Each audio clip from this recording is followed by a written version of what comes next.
Paul McMahon is a distance skateboarder from Dublin, Ireland, who has been dominating a lot of the European distance skate events. He was also the winner of the 2023 Le Tour de Longboard IDSA Challenge. In 2024, the European Race Series consisted of 6 events, and we got to talk about each one of them. Paul has already locked in first place for the series. We also discussed what his entry into the sport was like and what it means to be competitive in something like distance skateboarding. Paul told me stories about training as well as his experience at the UK Ultra Skate, where he got to ride with Lena Merringdahl. She broke the 24-hour women's world record. Many thanks for your support, and I hope you enjoy the show.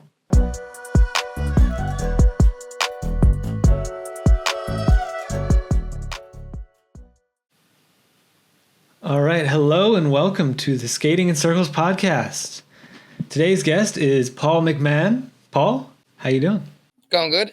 Yeah, it's a good day. It's nice and sunny. I just came back from a skate. So yeah, where are you at right now? Right now, I'm in the south of the Netherlands. I'm in a place called Simpelveld, which kind of translates to simple field.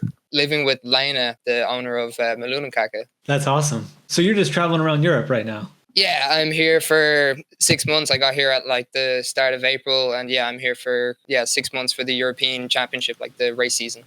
And that's 6 months total, or 6 more months?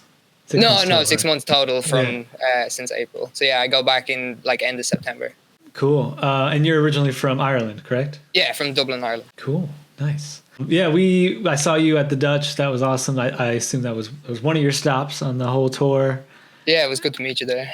Yeah, for sure. I definitely want to hear more about that. We'll definitely dive into all those events. Really cool that Europe's like putting on a series. It's been a while since we've had anything like that in the States, and it sounds like it's doing really well. So very exciting. I've always followed like the Euro series and like the American series as well. Yeah, it's since COVID everything stopped, and then I realized I didn't think there was going to be one last year, but they ended up there was 6 events for the European Championship, so I didn't realize it was happening, but they made it a series out of it last year. So once I knew it was back, I was like, okay, let's do it for this year. That's really cool. I think what's awesome about it is that it's condensed into those 6 months, and the events are all set.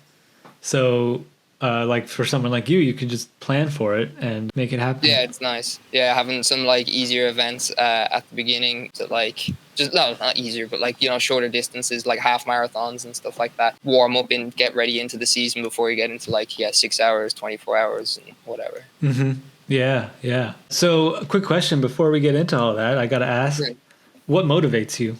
I'm a competitive person, I guess. For myself, I hold myself to like a level, but I've always done sports and like hobbies in general. I just do a lot of hobbies. So like growing up, I did 6 martial arts, I did 6 styles of dance, and I did 7 ball sports. And yeah, I did karate as like a martial art competitively. I stopped doing that. The dojo or the club that I was with closed. And yeah, I didn't really have something competitive to like challenge myself. I did other stuff. I do circus stuff. I juggle and I yo-yo and like other stuff, but it's not a competitive thing. It's more of a like creative thing. Mm-hmm. So yeah, I've skated for 3/4 of my life since I was like 6. I found LDP, and ever since I started competing, it's like, this is my thing. It's I found my like competitive drive again, something to like challenge myself. And yeah, I love skating. It's nice that compete at something that I love. Right. So it's like that competition, being driven by other people and other people's performance around you, right? Drives you. Yeah, it's not to beat other people. It's just like, I want to have myself at other people's level. I want to be able to like match up or just see if I can compete. Right, you're participating in this communal thing, right? I put numbers up for myself. I'm not trying to like, okay, I'm going to beat to be number 1. I don't really care about I just put up numbers. It's like, I want to skate like 100 and like the 6-hour events. Like I want to skate 130 or 140 kilometers at specific events. And yeah, I don't know. I have a thing for numbers. I really like. Yeah, for sure. Yeah, watching numbers go up is a great feeling. You got to kind of be able to embrace those kind of things in any sort of endurance, especially with the kind of stuff we do. Yeah. It's always nice looking at the pace. Right, yeah. I do think it takes a special kind of person also to like embrace competition and embrace the, that level of participation where it's not about you. It's about, you wouldn't be able to compete without the other people there. You know what I mean? Yeah, Like for you can't sure. be number one if you're the only one. Yeah, it gives you some drive to have other people there. Just it's people to chase. Like it doesn't have to be a competition, but like I'm gonna even skate faster on my local routes if there's a cyclist that's a little bit faster in front of me because I want to chase the Yeah. cyclist. It's just having that someone to like, okay, let's see if I can keep up with you. That's kind of where it comes from, I guess. Oh, that's actually a great comparison. When you're just on a normal ride and you see a cyclist, that's exactly what's happening, right? Yeah. Yeah, I love not to get too off topic, but like we were on a skate yesterday actually, my partner and I, and there was like this sharp uphill, and a lot of cyclists will, it's hard sometimes on the bike because you're pulling these big wheels up this hill, Yeah, yeah. and on the board you can kind of just and you just Yeah, you've less weight as well. So yeah, right, it's funny. Yeah, you can catch the cyclists on the uphills and stuff. exactly, yeah. It's fun. So you mentioned real quick there that you've been skating since you were 6 years old. Is that true? Is that what you're saying? Yeah, yeah. I got one of those, like not a full size, like the kids' little skateboards, like the Hmm. one that's like the size of your foot or whatever. Oh yeah. Um, yeah, I got one of those when I was like 5 or 6 for like Christmas, and like my first memory of skating is pushing up and down my driveway up the front. Like I don't remember learning to skate. Like I just remember pushing down my driveway. Oh wow. So yeah, like from the beginning, I just pushed on my board, Born to and push. yeah. Then street skated like from when I was like 8 to 12. There was no transition, like no bowls around me. It was all like street plazas as like the local parks, and I had more fun like going fast down the ramps, like pumping down the ramps, than actually like popping tricks. So after a while, I think it was 2012, I got my first longboard when I was on holiday in Spain. Yeah, then from when I was like 14 years old, I got into like downhill, and I've been downhill skating ever since for like, yeah, 10, 11 years now. Oh really? Yeah, yeah. So that's how I got into longboarding, was through that. I got a board just cruising around, and then yeah, found like downhill and like the loaded videos, and like got into downhill. There's like a local downhill crew in Dublin, so like they're some of my best friends now for like 10 years. Nice. So you've been downhilling for a while then, by the sound of Yeah, it. yeah. It's funny. I also got into bowl skating back in like 2017 or 18. No, it's 18 to 19. I found that like that's street skating but fast because you're pumping around a bowl. Right. So I think about it, and it's like if I had a bowl as a local park, maybe I just would have been a bowl skater. And like I was like, this is skating but fast. And I never would have done downhill, free ride, LDP, all the different styles. Like I've done a little bit of everything except for like slalom, I guess. Weird to think about. If I would just have like had a bowl, I would have just been this like one style skater. But now that like I've found longboarding and all the different styles, I do so many different things with on a board now. That's a really cool point you made there, where you're like a product of your environment.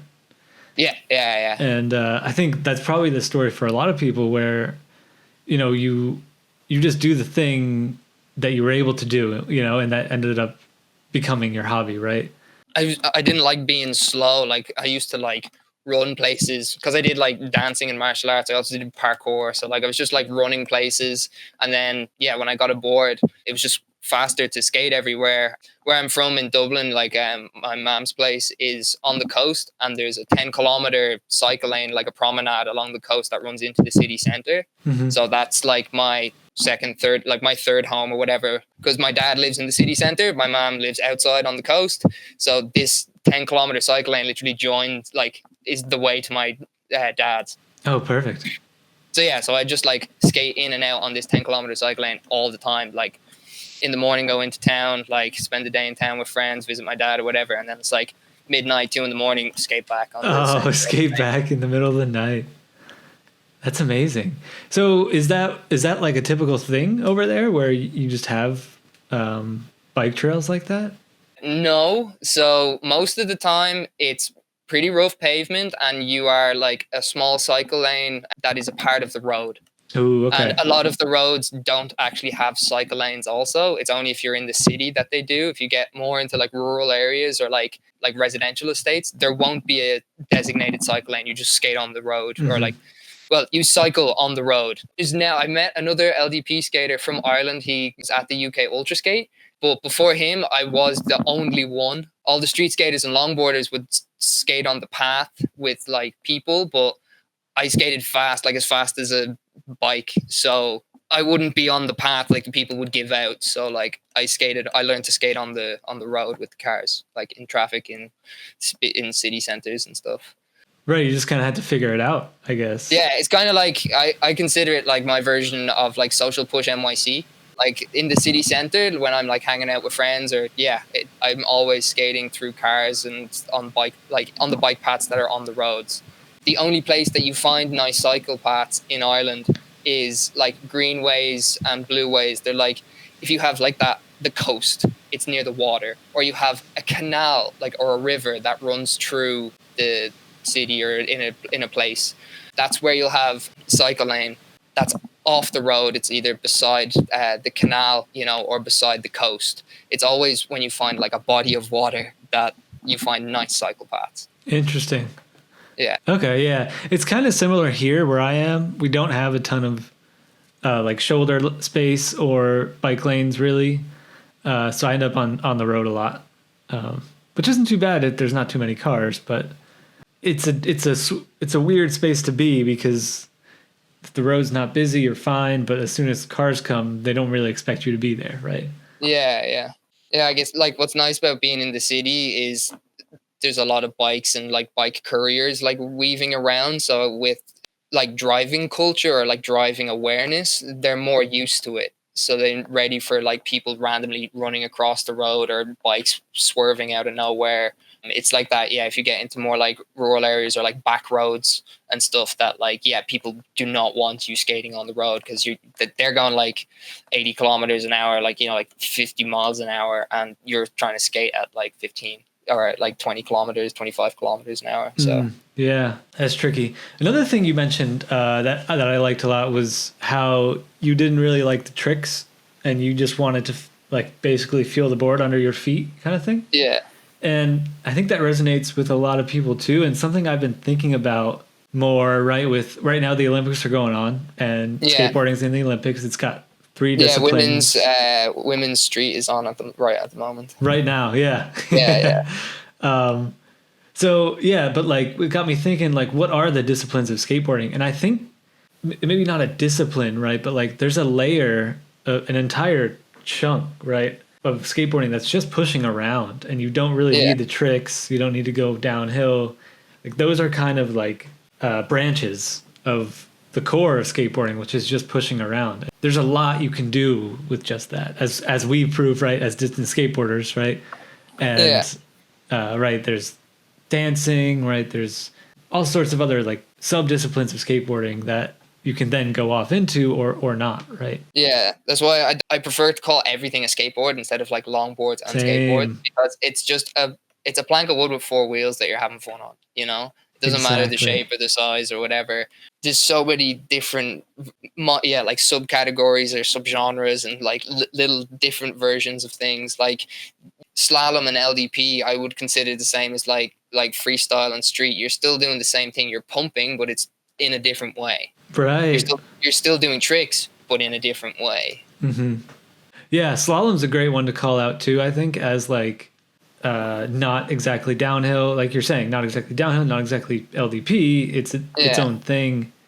And all these like they should all be embraced for what they are. And Yeah, no, you can cross what's the word? But you can like cross pollinate different things. Like I've seen it in hobbies, like certain tricks on one prop can be done on another. Andy Anderson had this like Venn diagram, and it was like transition skating, street skating, and freestyle skating. So you can pop a trick for street skating, you can go up and air out of a quarter pipe for transition, mhm. and then you can do like a Casper stall for freestyle. And when you put them all together, it's like if you put street and freestyle, you can kickflip into a Casper stall. If you can air and land in a Casper stall, you can air and flip into a Casper stall, and that's where all three come together. So yeah, you can take different parts of different skating and put it in. Like That's there's so dancing, but like dancing also takes flip tricks like fakey big flips and kick flips and shove it's from street skating, you Yeah. know, and grabs from vert skating. You have like stalefish, indie grab, and all that, and that is the same in longboard dancing and downhill. Like if you're doing free ride, you can do sit down slides and grab indie, grab stalefish, grabs that have been taken from transition skating. Exactly. And like pumping is in there too, right? Like Yeah, pumping with slalom, and then like on a street deck, you tic tac to create speed. Sure, yeah. The same thing. You can also do it. It's like I think it's spacewalks in freestyle skating, but you're basically in a manual, but you can like pump the board side to side, and you can make yourself go forwards or backwards. Yeah, that's really cool. So there's pumping that happens in freestyle skating, not just in slalom or LDP. And people would pump on a longboard, on a dancer, to like when they jump on their board, they'll pump a little bit to get the flow, the feel of their trucks, and then start stepping and doing footwork on the carves, on the pumps.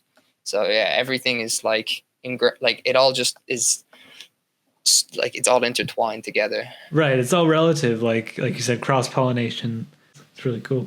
So one thing I also wanted to ask you, we met up at the Dutch Ultra Skate, and at the end of the event, you were talking about how basically what we just talked about, right? You're from Ireland. You were the only skater there, and you started following distance competitions and stuff, and you'd see guys like Rick, Lennart competing with each other at the highest level, right? Yeah. And yet there you were at the Dutch Ultra Skate on the podium, sitting next to them, you know. So I want to know a little bit more about that, like the transition that you made from there. Like what started happening to get you actually to go to the competitions and stuff?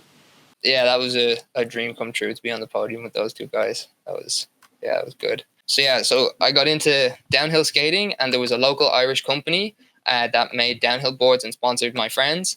And the guy that made them did pushes for charity.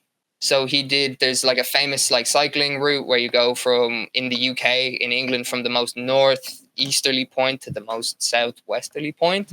And it's like 1,100 kilometers, and he skated it in 2 weeks for charity. Wow. So yeah, so I found out of like LDP and pushing through this guy, and yeah, designed a downhill deck. Like I bought one from them and then designed like my own, like, can you make this custom one? And I got it from them. And then, yeah, from there, that's how like I found out about LDP. And yeah, from his charity skates and stuff, I looked it up and I found the 24-hour Miami Ultra Skate. And I seen, like at the time, Andy's record was like 260, whatever the 260 mile record was, like 260, 262. And then I think that was 2014 or 13 or yeah, it would have been 14. And then like 2015, he did 274, 284. And then 2016 was 300 miles. Yeah. But when I had gotten into the sport was about 2014, 15. And yeah, so the 250 mile club was the elite, was the highest level. And me being like 15 at the time, my brain went, oh, 24 hours is loads of time. You can skate 250 miles in 24 hours. You've got loads of time. So it was basically, ever since then, it's been on my bucket list to skate 250 miles. And yeah, I got into LDP and started skating around Dublin. And yeah, the guy who owns Buston, his brother, I'm not sure if he still lives here, but he lived in Ireland. And he ran the first ever push race in Ireland, and it was a 10K race from like a harbour town, 10 kilometers into the city centre. Him, me, and like 2 or 3 other skaters. I ended up winning that at like 16 years old. I beat him just by like a minute or two. It was pretty close between the two of us. Nice. He talked about like Broadway Bomb. But yeah, that's how I started like finding out about LDP, was 24-hour Miami Ultra Skate, and then Broadway Bomb, and then tried to find a European version, and there was the 24-hour Dutch Ultra Skate, and Leonard and Rick doing 3 world records. Yeah. Also, a guy, Moritz, he did 300 miles twice. And yeah, Leonard doing the 300 miles. And then I found more of the European events like Misfits Marathon, and seeing that like Leonard's like been on the podium for every iteration of the Misfits Marathon. And yeah, it's so funny because there's no real live streams. There's like videos afterwards like that you can watch on YouTube. But yeah, for me, it was like that. You're just watching the Eric Dominil graphs, or you're watching the like my race results, just the people's names changing and what pace they're skating at. Yeah. Yeah, like that would like Ultra was on. That was my day. Yeah, that's some diehard shit right there. Like just tuning in on your computer. I've done that for Dutch Ultra Skate once and was definitely frustrated by the lack of coverage, right? But like obviously no one's to blame. It's just the way it is. But like, you know, in 2024, we demand instant footage and all that. Yeah. Like, but I don't know. There's so much going on. Like Leonard runs the 24-hour ultra skate or the 6-hour Dutch event. He's running and competing in the event. Exactly. You know, so like there's a lot to do there, and so yeah, there's only so much that you can organize. You know? Yeah. It falls on not the organizers. I think it falls on more of the participants. I think to like live stream there. Yeah, but like not like it's not. I'm not even holding them accountable, right? Because I know what that's like, and that's not easy. Yeah, you know. Sometimes you don't want it. Sometimes it can be uplifting, but like it's just another thing to think about when you don't want to think about anything or whatever. Right. I don't know. I'd be the opposite. I need all the distractions in the world to just take me away from what I'm doing. Yeah. Nice. So you mentioned that you like played a bunch of sports growing up. Were they endurance sports, or is this sort of the first endurance sport you've done? No, this is the first endurance thing I've done. We had like track and field in school, but not as like that you could train in. It was just like a once a year, the schools kind of came together and did one track and field event a year as like a sports day. Gotcha. And the furthest distance that there was the mile, or the 1,600 meters, so 4 laps of the normal athletics track. And like that was the furthest distance you could go. And like I know I wasn't a sprinter as a kid, so I was like I always tried to do the long distance, but the longest was only 4 laps, and for me that still was too short. So like we don't really have cross country. Oh, weird. Yeah, it's not a big thing here. But we had like that because doing karate, there was like 5K or 8K like fun runs, and I'd do those like 1 or 2 a year or something, just with my karate club and stuff like that. I was just always doing stuff. At one point, like I had 8 after school like sports per week. My only day off was Friday. I was sometimes doing like 2 per day. I'd do soccer and then go to karate, or like I'd go to swimming and then go to breakdancing. So it was I just always had energy. Yeah, that's like endurance right there. I think when you do multiple things in a day, I think that counts, right? Like it wasn't just one really long like running thing or what. Yeah, no, I did so many sports, and so like there's another thing why I'm like I guess very like structured or like routine. It's just because I always had slots of doing things when I was a kid growing up. So are you pretty structured with like when it comes to like a 24-hour race, whatever, 6 hour, any event? Yeah, I tried to be. UK Ultra didn't go to plan, but I wasn't. Yeah, we'll get to that. Yeah, no, I'm very like analytical about stuff like the La Tour de Longboard things, the races. I would do like the 10Ks or the 20Ks, and it's like, okay, I want to do this time, and I have the track that I'm doing it on, and I'll literally I have pace calculator always open as a tab on my browser on my phone. And I'll just put in, okay, I want to do, the track is 1.11 kilometers, and I want to do it at like 27 kmh or whatever. And it's like, okay, I have to do 228 per lap at least. And I'll put it on my phone, like 228. Then it goes like 456, and like what time I have to be at every lap. And it's not that I look at it when I'm on my phone, but I look at it and I always check the maths a couple of times and like, oh, what if I did this pace or this pace? Like if I'm like to make margins, not just to have one solid, like this is the number I'm looking for, but I could do 2 seconds under or 2 seconds over, and that's like 26.8 or 27.5, whatever. And and then I'll just have that in my head, just like, okay, second lap, I have to be under 5 minutes, and then I'll check the watch. Very cool. For laps, is this like training? Like, do you have a place to do that? So growing up, I had that 10-kilometer cycle route. Uh-huh. And then my first ever event was the 2022 Dutch Ultra Right. that I competed in. And after finding out that there is literal cycling tracks, like cycling clubs with their own tracks, and there was so many of them across the Netherlands, but they have massive cycling culture and infrastructure, so like makes sense. Loads of people cycle. In Ireland, there's not so many like race cyclists, I guess. But after going home, I was like, there has to be at least one in the country. So I Yeah. just searched up like cycling tracks and I found one. So there's one. It takes me on public transport about hour 10 hour 20 minutes to get to, Okay. but yeah, it's literally as like for me the perfect cycle track. It's 1.11 kilometers and slightly goes down on one side and it goes up on the other, but I think there's just something magical about the track because the downhill section is like it's only 5 meters of elevation change on Okay. either side, so it's quite flat. But the way it works is it banks right and then there's the left hand turn. But the left hand turn is not 90 degrees, it's wide.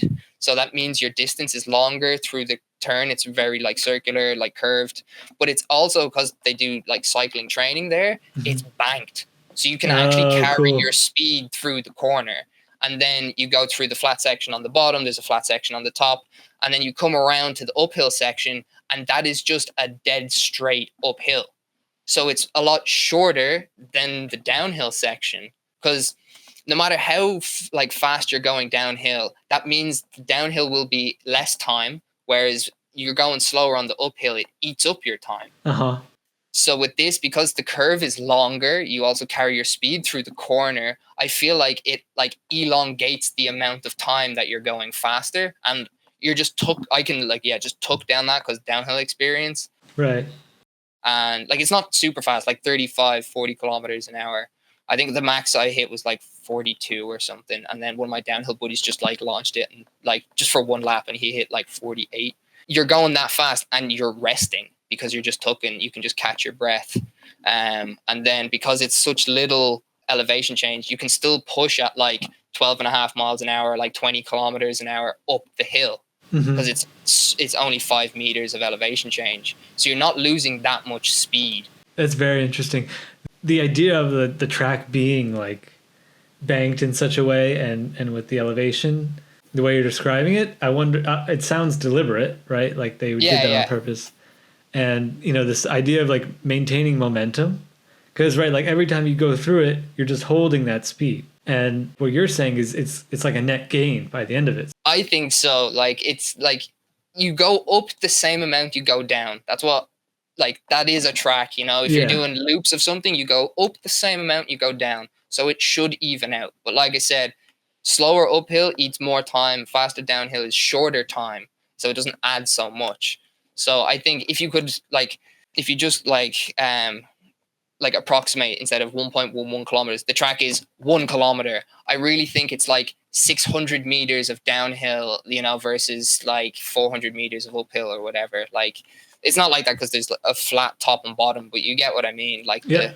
the downhill side just seems a little longer than the uphill. And because there's not so much of an elevation change, you carry your speed through the corner, which means you accelerate to a higher speed. But because it's just a light incline and a dead straight, you can push up the hill faster and not lose as much. That's so cool. Yeah. I think it's a magical track because I also I'm in the Netherlands now, so I get to go to these like not cycling tracks, but they have like bike parks. There's like a famous one, Maxima Park, and it's completely flat, and that should be ideal. That should be the perfect circumstances, a completely flat level track. But I don't think I was as fast on that as I was on the track at home. But that just could be just it's a new track and I haven't learned the lines or whatever. But it does feel like Yeah, I think you're onto something though, because there's a track in Colorado that I've gone to a few times where my brother lives, and it's a 2 mile track circle, and it's the same thing where you go on you do a couple of loops and you build momentum. Like yeah, it feels like you're saying, it feels magical. Like, yeah. no other way to describe it. Like I said, I'm very analytical with the numbers, and it's like the math just doesn't make sense. It just Yeah. for some reason it works.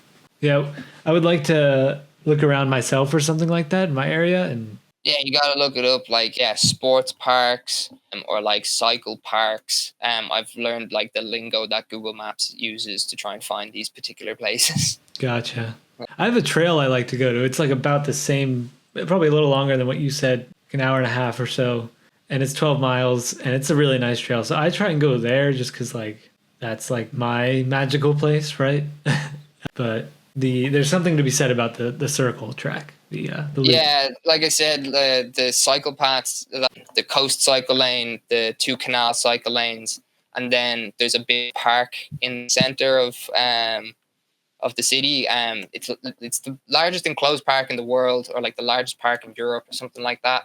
Like our zoo is in there, the like police headquarters is in there, Oh, no way. the president's house is in there, like everything's in there, and then you've got also got loads of like it's a park, like free space for people to just roam around. There's like old like army forts and stuff like. What? Yeah, it's just a like this massive park in the middle of That's so Dublin. cool. Yeah, I don't know anything about this. I don't know much about Ireland. That's So so yeah, so cool. there's I've made a 10.1 kilometer loop in that park. So yeah, I've basically got these three cycle paths one along the coast, two in the canal, and this 10-kilometer loop in the park. But the park, some of it or a lot of it is on the road, and then some of it is designated cycle paths. That's just like split from it. For the Tour de Longboard, or like you were saying, like you just have a route to go up and back. I always thought about like the traffic lights and having to turn around and come back on the other side. Like you lose so much time. So I always wanted a place where you could just like skate in loops with no traffic and just actually see what your full potential was. Hmm. Because yeah, I always think of like if you're doing sprints, the turnaround to like stop at to zero, So turn around rough. and jump back on your board, you lose so much time. Always did out and backs everywhere I went until training for Dutch Ultra in 22. I did my first ever 6 hours to see like 6 times 4. That's what I'm aiming for the Hmm. 24-hour event, and I did it in that massive park. I did 11 laps of it. So I did 112 kilometers in 6 hours That's pretty good. uh, for my first six. But yeah, and then after the Dutch, I found that magical track where I can actually test my full potential. There's something about having a loop just to be able to like. There's no traffic, there's no lights, there's no turning around, there's no external factors. This is just you going, and this is how fast you go. Hmm. So yeah, I'm very grateful to have found one of those at home, and literally the only one. Yeah, that park sounds really cool as a place to like do an event or something even. But I can see what you mean by training is rough. Yeah, like not a lot, but some of the sections in there are a bit rough, Ah, and like yeah, I said quite a bit of it you're on the road with the cars. But yeah, it is really nice. It is a nice park to just like go around. There's like wild deer in the park, and you oh, can go feed the nice. deer and stuff like that. And yeah, it's cool. That's so cool. Yeah, it sounds like nothing I've ever seen, like Yeah. over here at least. Yeah, no, it's cool. Yeah, Ireland's something special. It's yeah, there's just something magic about it, like everyone says. That's the only thing I've heard is that Ireland's pretty magical, and Yeah, I really gotta there's just go. something about it. It's great. Other than those cycling routes and that park, everything else is like rough cycle lanes on the road. Nice. Yeah, when looking at the Dutch events and just like Dutch cycling infrastructure, just yeah, looking and being jealous. Dude, so jealous. Like they when I was over there for the quarter ultra skate, just seeing how Yeah, efficient it is to get around on a bike and like yeah, how you can there's go anywhere lanes. and Oh, everywhere. Yeah, you can see why Tim does like 2,000 kilometers for the May warm up challenge. He just has like everywhere. Like he skates every day. He skates into work, out of work. He has the means to do that because there's cycle lanes everywhere when you get into like near cities in the hmm. Netherlands and just well, the Netherlands in general. So yeah. Yeah, it seems like you could really go out of the city too on a bike. Even Oh yeah. yeah, I got to go back. It's nice being here and Lena showing me like local routes and stuff like that. And yeah, it's like and yeah, I got to visit Tim where he was, and he showed me around all his routes and stuff like that. So yeah, it's been great having the means to just skate anywhere safely on cycle paths. I'm gonna have to take some advice from you and do the whole extended stay Yeah, in do a Europe couple of events and stuff. Yeah, it's great. and just skate around for 6 months. That sounds really fun. Yeah, I did one last year because there was no 24-hour ultra, so I did the other two most famous European events, Flaming Runde and the Misfits Marathon, because they're usually quite close to each other. So I did a month trip, and yeah, I did those Cool. and skated with Lena, Tim, Marvin, yeah, everyone while I was here as well. Nice. So we're talking about training for like events and stuff, right? And you've obviously competed a lot. And one of the things we definitely want to talk about is Le Tour de Longboard 2023. You got first place. Congratulations. Yeah, I'm pretty happy with that. Yeah. It seemed like you were really doing like a professional job with like staying up to date on it. I took it very seriously. Like that, because I'm in Ireland, in my tiny island, and I couldn't compete. For me, it was my way of seeing if I could like keep up with everybody, and just see where I'm at. Because I'm the only like at the time I was the only distance skater, so I had no one to compare to. So I just always wanted to see how I stacked up. Right. I don't go out and train normally. My training is built into my day. Like I said, I'll skate 10 kilometers. I don't skate anywhere chill. I skate everywhere as fast as I can as possible, as fast as possible. And I don't leave extra time. I know it takes me 30 minutes to go 12 kilometers. I leave on the 30-minute mark. I don't say, okay, I'll give myself 35 minutes. I leave with 30 minutes, so I have to skate at my fastest to get there on time. Gotcha. My commuting was my training. I think that's the best way to do it is to, fit it into your day and do it every day is better than like doing it every week really hard, right? Because if you wait a week in between and then you're like really excited and you just go really hard, you're not going to be warmed up. Yeah, you're not going to be as fresh. Yeah. So when you're doing it every day, you stay moving, you keep everything flowing. And yeah, I'm a big person for like active recovery. Don't just like rest and get stiff. Like move around, keep your joints, like make everything move. You're not going to skate super hard after a 6-hour ultra, but at least go for a walk or something to keep everything like loose, Normal training would just be commuting everywhere super fast. Like my normal skating pace is, I guess, somewhere around like 22 to 24 kilometers an hour. Some days if I have a tailwind and I get the traffic lights right, I can get like 10K in like 26 kilometers an hour. But they made the May warm-up challenge for 2023. It wasn't there for 2022. My goal was just to I need to beat Leonard. So I took the May warm-up challenge as an actual warm-up. And I went out and I did training sessions outside of my commuting. I did all my commuting and then did training on top of that. I'd go to a park and skate for like 2 hours or whatever. Like I do extra, like somewhere around 30 to 60. I do like 30, 40 or 60 kilometer skates a couple of times a week on top of my like 20 to 30 kilometers I would commute per day. So yeah, I literally took the May warm-up challenge as a warm-up for the 2023 Tour de Longboard, and it seemed to work out. Definitely panned out for you. Yeah, the training paid off. So I came second in the 10K, and then I won the 20 kilometers, which was my first ever official win of any race, like IDSA sanctioned. And from then on, I couldn't believe it. I won every stage after that, and I was amazed. Yeah, you had some really impressive times too. For the 100K, I was like... the 10K and the 100K are probably the things I'm most proud of. Uh-huh. Like I said, I have the 10-kilometer route that I skate into town. And so I feel like 10K is my distance, even though it's a sprint and I'm doing endurance sports. Yeah, 10K is just something I do every day. So it's something I remember one year, I think it was 2021, Joe Mazzone did a 22-minute flat 10K, and people were like, no, that's not, like, that's fake. Like, no, it's not real. So to me, this was like the mythical number to get 22 minutes. For 2022, I got like 22:27 or 22:20. Yeah, something like that.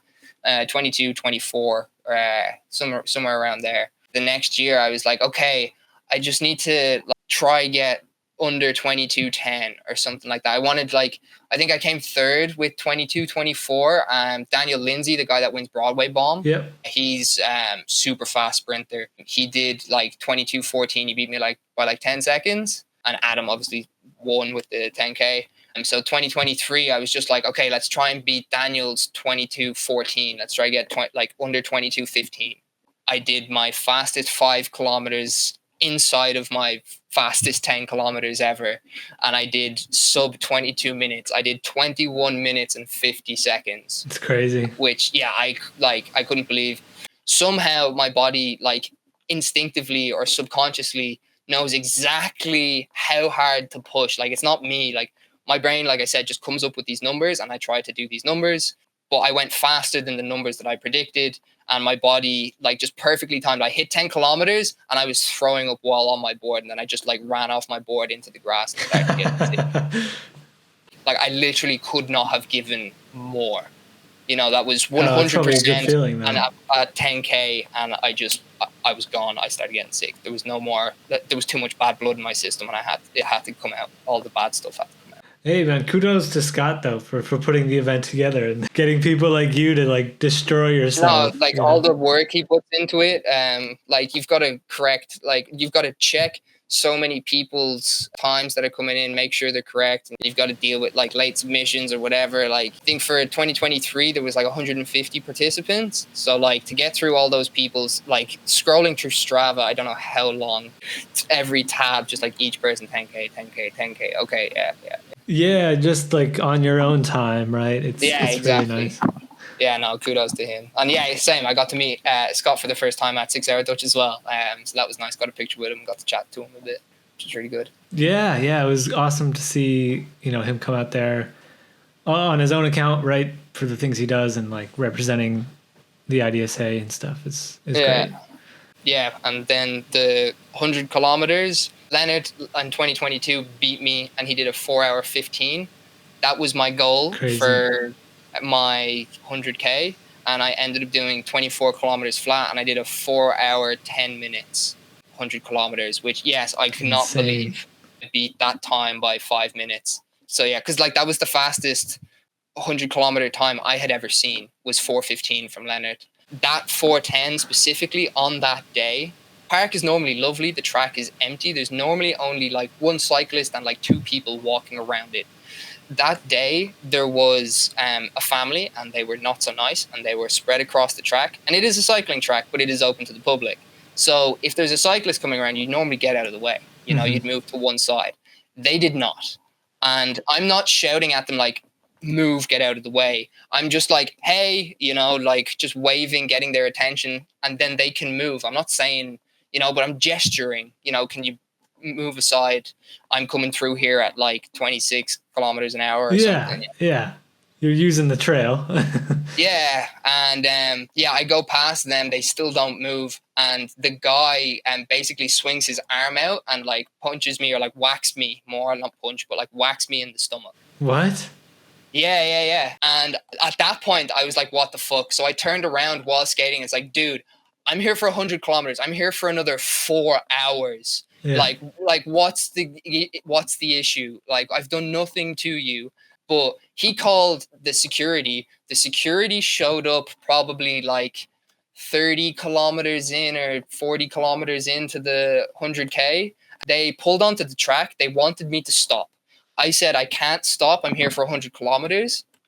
Luckily, I had a friend there for support. He would like pass me drinks or like some food or whatever. I don't eat a lot, but he's just there. He's my support.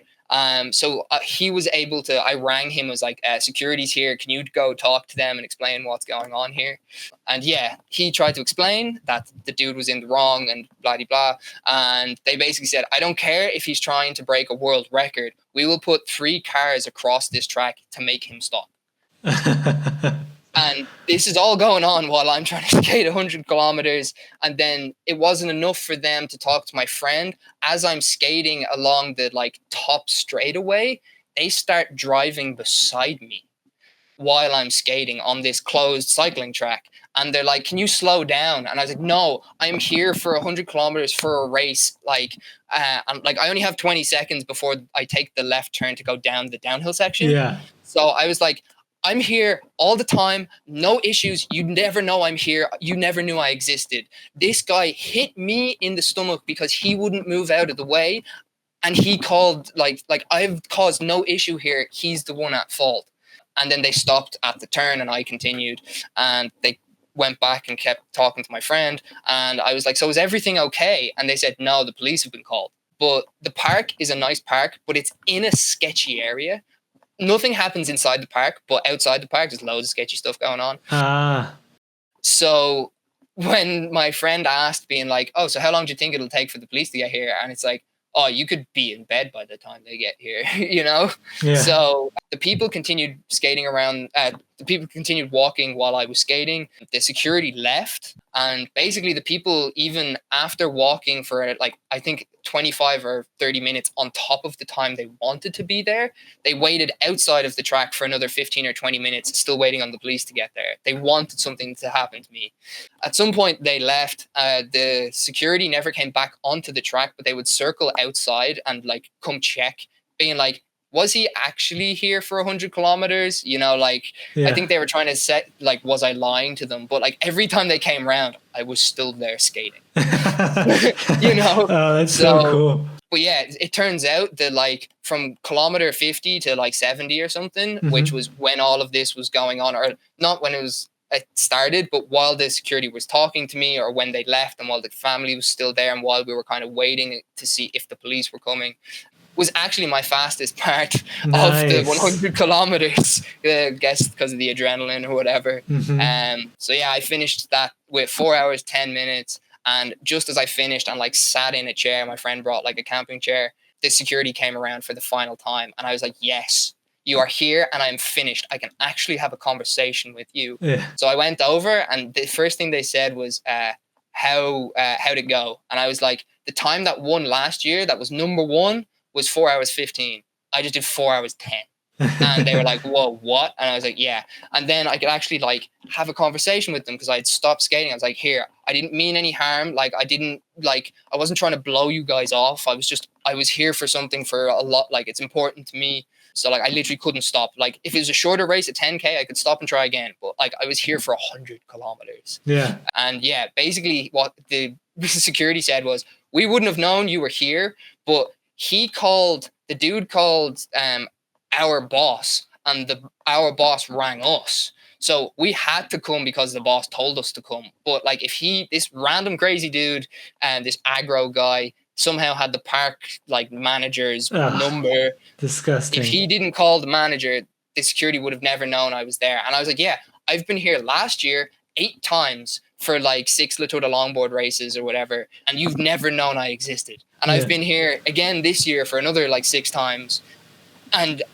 you didn't know I existed until this moment. So yeah, they were sound. They realized at the end when I could have a conversation that I was nice, just like a nice skater or whatever. And yeah, I was really happy that we could like end that on good terms. But that was the crazy 100 kilometers. But I actually broke that for the first 100 kilometers of 6 Hour Dutch this year. I did it at 4:07. Wow. Yeah, me, Leonard, the train that was going around, we did it at like 24.2 kilometers. Yeah, I was going to say, you guys were going around that same pace. Yeah, that was crazy, the speed that they started at. That's a great story, though. I like that. It's a great example of how to handle these things, right? When you're faced with weird adversity like that. Yeah. I've had there's some like a certain police station in the city center that is known for not such great police officers, but there's been times they were stopping people on the street. I was skating and we went to go around them, you know, to not get in between the people and the police officers. And as I went around them, a police officer turned around, grabbed me by my shirt, pulled me to the ground. Like I was literally on the ground. And my t-shirt was completely ripped. And I'm just on the ground looking up at him. And he just looked at me and said, walk. What the fuck? Yeah, I know, right? So yeah, but I don't get that anymore, luckily. There's a way to hold yourself and a way to deal with those situations. Because, you know, like, I'm not trying to cause any hassle. I'm just here to train. You know, I'm not a bad person. Like, I'm not trying to blow you off. It's nice that they actually like came around as I finished, and I could have that conversation, be like, look, I'm not who you think I am, you know, and I'm not some like vandal skater, you know? Right. And like at the end of the day, it seems like they didn't even assume that, right? They were just kind of Yeah, like yeah. doing their job. Yeah, they didn't assume that, but because I wouldn't stop, I think they assumed I was like blowing them off. Yeah, Uh, yeah, and that's a fine impression for them to make, yeah, honestly. But yeah, like for sure. at the Yeah, same yeah. time, I understand why you didn't stop. So good that you had your friend there for one, and that they were willing to drive up next to you and be Yeah, civil try about and it. get my side. That was nice. Hmm. Yeah, yeah. Yeah, But yeah, so I did the Tour de Longboard, and yeah, I beat Leonard in the sprints, and then I also beat Leonard in the marathon and the 1 hour and the 100K and the marathon, and yeah, so I won the Tour de Longboard that year. It was crazy. But we also did Misfits marathon. I thought he was also going to Flaming, but I went to Misfits for 2023 as well. hmm, That was the 7th year it was run. The past 6 years, Leonard has been on the podium. 2023 was the first year he wasn't. Kenton came first. I came second, and Rick came third. There was I think something happened on the last lap or something. Like someone fell, and their board went in front of Leonard, and he had to like foot brake to not run into it, and then he had to catch back up for the final sprint, or something happened. I think I was in the final sprint. I can't see what happened, but I heard something. For the Tour de Longboard, I beat him in the sprints, in the endurance, and I beat him at Misfits Marathon. And that's not to like say anything. It's like I look up to Leonard so much, and to have these opportunities to compete with him, and like to somehow like I'm just some dude from Dublin. I don't know how I'm keeping up with these elite fitness people. They do running, like ultra marathons. I just skate hmm. everywhere. You know, to me, it baffles me that I'm able to skate with like as fast as these people. So yeah, it was just like I said to him, like when the race finished, I was like, don't take this the wrong way. Like I literally trained this entire year just to beat you. And yeah, he said to me, it's like, yeah, I've been on the podium. No, what did he say? I have a plaque or a trophy. For every year this race is run, there's 6 trophies on my mantelpiece. And this is the first year I won't have one to bring home. And I was like, oh my God, I'm so sorry. And he said, no, this is way better than having a trophy. Because not every year, but a couple of the years, Leonard wins by like a minute and a half, 2 minutes or something. So it's not that like that it's easy, but he wins by a decent margin. You know, there's no Yeah, real like competitiveness towards the end. There has been times where he's been beaten, and he's come second and stuff. But like, there's a couple of times, like I think, like the year before that or whatever, he won by like a minute and a half, 2 minutes. hmm. All 4 of us, me, Leonard, Rick, Kenton, we all finished within like the same second. For the marathon, Wow. it was literally like a photo finish. Yeah, So yeah, he said like to have that photo finish and the competitiveness, and to have that like sprint, like final sprint at the end with like 4 people, means so much more and is so much more fun than bringing a trophy home. for sure. So that really like shows that like how much Leonard loves the sport, you know. Yeah, he seems like the same kind of guy as you, where it's like he's competitive for the sake of competition, right? And being around people who compete at the same level and push him to go further. Yeah, yeah. I think that's what it is like for endurance sports. Like you're not trying to beat other people. Like you're trying to do your best. But having someone keep up with you or be a little bit like at your level gives you that little bit of a competitive drive to be at your best. Hmm. So that's it. You're not like trying to beat someone else, but you're using their energy and their drive to be like, okay, if you can do this, so can I. You know, Right. I've never seen anyone at an ultra like I'm gonna beat you. It's like I want to see like what's your distance, what's your goal? 250, 200. I hope you achieve your goal. You know, it's a very like like positive sport and community. You know, they don't try and beat each other. They just want to see each other achieve what they think they can achieve. Hmm. Yeah. And if you're around the same level as that, it's like, okay, let's see if the 2 of us can push each other to the end. And then once it gets to the end, we just see who has more in the tank, you know? Yeah, that's what it's all about. And people do it on so many different levels. Like there's like masters category, there's, different disciplines Yeah, and all that. SUP plus, the women's. Yeah. And like I think it's really cool that people find their own competition, right? It's not like, oh, I'm gonna try and beat Paul or Rick and Leonard. It's like, oh no, my friend so and so is runs the same pace as I do, so I'm gonna go against them. I think there's a lot of value in that, and distance skateboarders tend to embrace that pretty hard. Yeah, it's nice. Yeah, it's friendly competition, and yeah, you find someone at your own pace, and it's like it could be a complete stranger. You make friends from people that skate at the same pace as you, like at a 24-hour ultra and stuff. First one, the Dutch 22 that I did, Yep. me and Florian skated together for 19 hours straight, and I'd never met anyone from the community like in person before until that event. So yeah, we could just like, I've never met you before.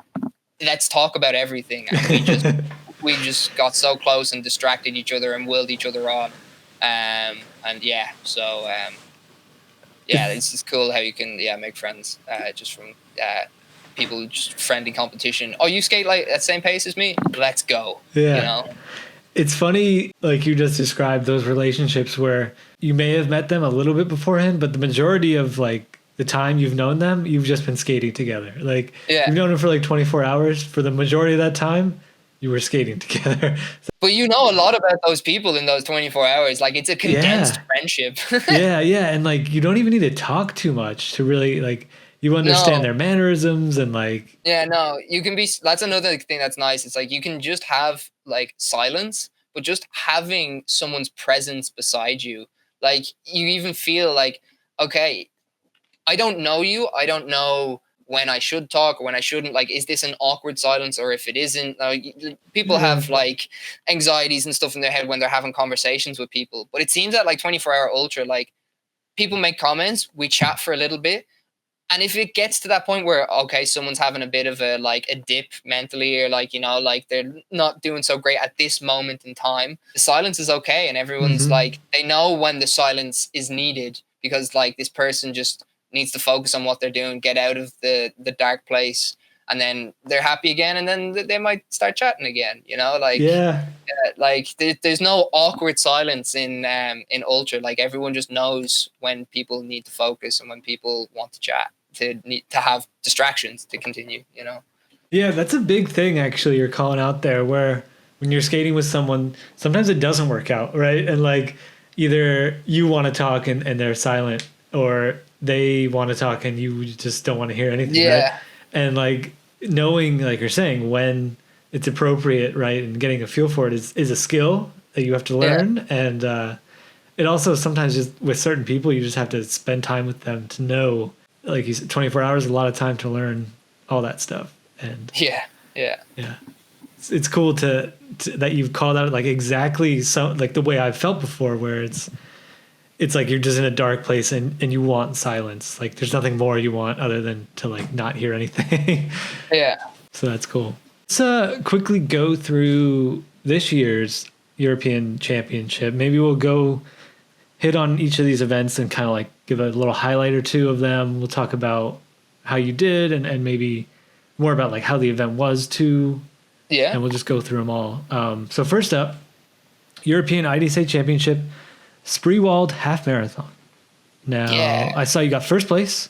Half marathon is 24 kilometers or 13.1 miles. Like a half marathon is 21.1, but this course just ends up being a little bit more. So it's called a half marathon, but it's just a little bit more than a half marathon. Oh, right. Yeah. Okay. Good point. I didn't even make that connection. So yeah, the math is different. My math was wrong there, but yeah, 57:05 was your time. That's pretty solid. How was the event? It was okay. It was 24.4 kilometers an hour for that one. That was a cool race. So it was my first race of the season, and it was my first time getting to do these races run by the Lausitz Federation, Lausitz Sports. So these events, they do Spreewald, they do the Lausitz Marathon, and then there's another one. I think it was on the same time UK Ultra was, so we couldn't go, but it's the Seenland 100, and it's a 100-kilometer skate. These events are basically just all endurance sports brought together, bringing all the communities together. So there is cycling, running, like kayaking, stand-up paddle, inline roller skaters, there's like unicyclists, and there's like longboarders, there's us.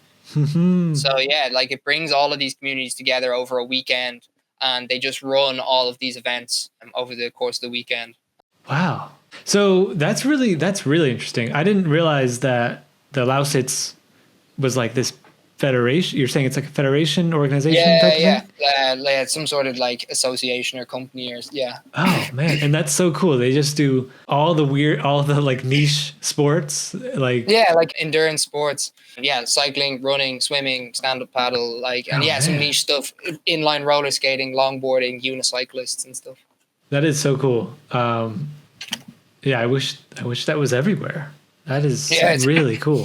that was my first experience of it, and it was really cool because it's like a marathon event. Hmm. It's like a closed road circuit. It's a road where it's just like a course has been set out, and the road is closed for the day. So there's people that live on the streets, but they know this event is happening, so they'll just like sit in their front garden and barbecue, or like they'll come out and just like watch the marathons happen and like support the people. I love that.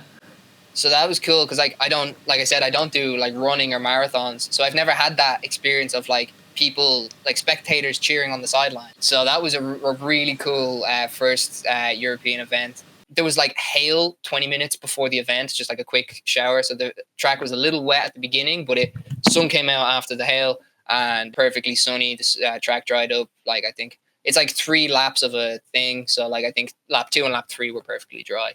And yeah, with the longboarders, they're on track for Spreewald with the inline skaters. Oh, So cool. you've got the inliners, and they do trains together, and like there'll be like duos or like 4 or 6 people in a train. There'll be Yeah. singles and stuff. But yeah, the best way probably to approach Spreewald is find a train of inliners that's at your pace and just draft behind that train, and that's how you will get your fastest time at Spreewald. Interesting. Okay, so it's like this whole other element where you kind of like do a whole tactics. You can if you want, or you can skate like normal and just have fun. No. I like that. I like your idea. Is very cool. Like use what Oh, you it's not have. my idea. It was strategy told to me by other people. Holger was one of them. I got to stay with him for Spreewald. But he's one of the masters. He won the 6 hour Dutch masters category. Yeah. Oh yeah. I remember Yeah. that. So, yeah, Holger's been in the sport a long time. He's a part of the IDSA. He was the one that told me about, like, oh, yeah, we're on course with the inliners. And I've done a fast time here before just by finding a train. And he stuck with them for the entire, like, half I marathon. love it. For me, I didn't find someone at my pace. So I would skate alone, come up to a train of people that were skating maybe like 22 kilometers an hour, and I'd stick with them, see if it would work, and kind of catch my breath, like just catch some draft, some break from the wind. And then I'd be like, okay, no, you're going a little too slow for me. Yeah. So then I looked in front of me, and it's like, okay, like 400 meters down the road, there is another train. And I was like, okay, just catch the train, chase the train, and skate 400 meters. Yeah, like just keep just reel in the next train, catch a break. Are you at my speed? Not so much. Okay, I'll overtake you. Try find the next train, and that's kind of what I did. Like I just jumped from train to train because I couldn't find someone at my speed. Mm. But if you find someone at your speed and stick with them, that's your best bet to get like a fast time.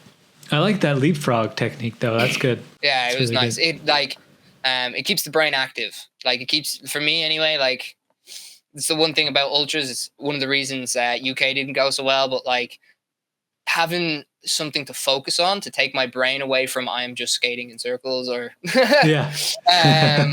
one not intended. Yeah, like I need like chasing the cyclist, having like, because I think I grew up in the city and like having that. I have people crossing the street. I have traffic. I have to weave through these. There's traffic lights turning here. Okay, I can still go through these red lights. It's okay. Always having my brain focused. Whereas on a track like a ultra skate, you have nothing to distract you or nothing to focus on. Mhm. You are just there skating. And for me, because I skate so fast everywhere, skating at that pace is almost subconscious.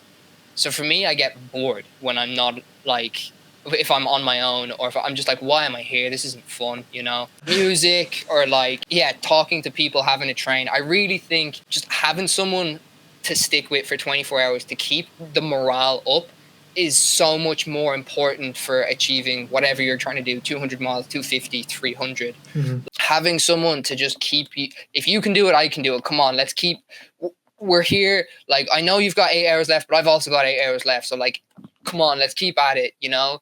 And like that doesn't have to be said, you know, it could be completely silent. And like I said, you just need silent company, and like you could just say it in your head, like, okay, I'm with this guy, and if he can do it, I can do it. You know, you're just saying it to yourself. You don't have to say it to the person, you know. But for me, that like I need distractions to keep my brain focused on, because if not, like pushing doesn't take focus away from me. I can do that. Like I'm like I said, I've skated since I was 6. I skate better than I walk at this point. Yeah. You know, like it is an extension of me, like a board. So like, yeah, like distractions and keeping my brain focused from that I'm not just skating for 24 hours. Yeah. Yeah. I understand. Yeah, for sure. It's like adding these other elements helps you move through it all. Yeah, so the leapfrog effect of chasing the race, the inliners, that's what keeps my brain focused. Like I said, chasing cyclists on a normal cycle path, or in this race, chasing the draft trains of inliners. Like it's motivation and a distraction, or like just something to focus on. You know, like focus is needed, and like not focus on what you're doing, focus on external things, so you don't think of what you're doing. Right. So yeah, that was the Spreewald half marathon, and you said the Lausitz marathon. Is that the same weekend, or is that? No, they're like a month apart. Okay. There's 2 different events. They're 2 different tracks. So Spreewald is in a place called Spreewald, and that's the little town. Gotcha. And they closed the roads in that town, and they do that event. Lausitz was the next event. That is on the Dakar Speedway, and this is like a car testing facility. Like your cars get tested there, but even like companies send their cars there to get tested before they're put into production. And it's like Miami. It's a giant oval. It's bigger than Miami. I think it's like it's a 5.8 kilometer loop, and it's like basically you've got a 2 kilometer straight, a massive 180 turn, another 2 kilometers straight, and then another 180 turn. So it is literally a speedway. I'm not sure if it's big in America, but you know Top Gear, the TV show, like car reviewing thing. Yeah. So the Jeremy Clarkson and all them back like years ago, they did an episode. It is that exact track that we skate. Oh, nice. Yeah, so like some people find it boring because it's just an oval and you're skating ovals forever. But for me, it was cool being in this place. I've never been to Miami, so I've never been on a speedway. So for me, it was cool. Yeah. Yeah, same again. They bring the cyclists and everyone together. They do a sprint at the beginning. So there's a 5.8, like a 1-lap sprint, but you need 10 people for an IDSA sanctioned event. So the sprint doesn't get as many people as the marathon. But they're actually time trials. You don't all start together. You start 15 seconds or 30 seconds, and then the next person goes, and then the next person goes. Whoa. And you just, so that's not just for us, like I said, inliners, junior cyclists, adult cyclists, unicyclists. Right, because it's still the Lausitz thing. It's not just skateboarding. Yeah. Cool. Yeah. So there's a time trial at the beginning, and they literally have you in a thing, like under a gazebo or a tent, and they're like, okay, 15 seconds. And then 3, 2, 1, go, and you do a lap. It's so exciting. It's a cool atmosphere to be in. Like they're super cool events from my perspective, you know. Oh man, that kind of gets me fired up. I would love to do that. Like, just be like the only one. You know, every 15 seconds you have like your own start line, kind of. It's just you, and there's that team around you. It's like having a pit crew or whatever, and it's just like, okay, out of the pits. Go, you know. I love it. So yeah, it's cool. And then that's done in the morning, and then in the afternoon, like I don't know, like 4 or 6 hours later, there's the actual marathon. And we do the marathon again. We are on the track with inliners, but this time we are also on track with unicyclists. Interesting. And the unicyclists for marathon, they have massive wheels. They're like 26 is kind of average or small. They have 36-inch rims and stuff like that. Damn, that's huge. Like I was saying about drafting the inline skaters, for this event, you want to draft the unicyclists because you have a 2 kilometer straight on each side in the 180 degrees. One side, you have an amazing tailwind and you're going fast as hell. And then the other side, you have a massive headwind. It kills you. So you have this 36-inch rim. So first off, that's 3 feet just for the wheel. Then you've got the fork and the frame and the saddle on top. And then you've got a person sitting on top of that. So at some point, they're pretty much as big as a door. Yeah, that's huge. So they are the best thing to draft at the Lausitz Marathon. How fast are they going? Like on the headwind side, they are faster. Like I was drafting a woman and she was going 22 kilometers an hour, and I think she finished like third in the women's unicycling or second. But yeah, they go like we go faster on the on the tailwind sections because we can push, and like we don't have gears limiting us. They get to like sixth gear and then they can't go any faster. Gotcha. I also, like I said, I juggle and I do hobbies. I also unicycle, but just for like circus or like I've brought it to the skate park a couple of times. Like I can grind on the pedals and do 180s and stuff. Oh, nice. Yeah, so a unicycle is fixed. You can't like freewheel it. You have to cycle forwards or backwards. So once you get to the highest gear, you tap out. There's no freewheel and then catching some like downhill or some tailwind. Mm-hmm. So I think they were going probably like 28 kilometers an hour or something on the tailwind section. With the tailwind and pumping or just like tucking or whatever, you could get up to like, I think I hit like 30, 32 or something like that. So we could go a bit faster than them on the tailwind sections. But as soon as it came around to we'd made the big turn, they would catch back up and then we'd just jump back in behind them. And if we didn't jump back like behind them, we wouldn't keep up with them in the headwind sections. We needed the draft to be as fast as them, which is about, like 22, 23 on the headwind sections. Gotcha.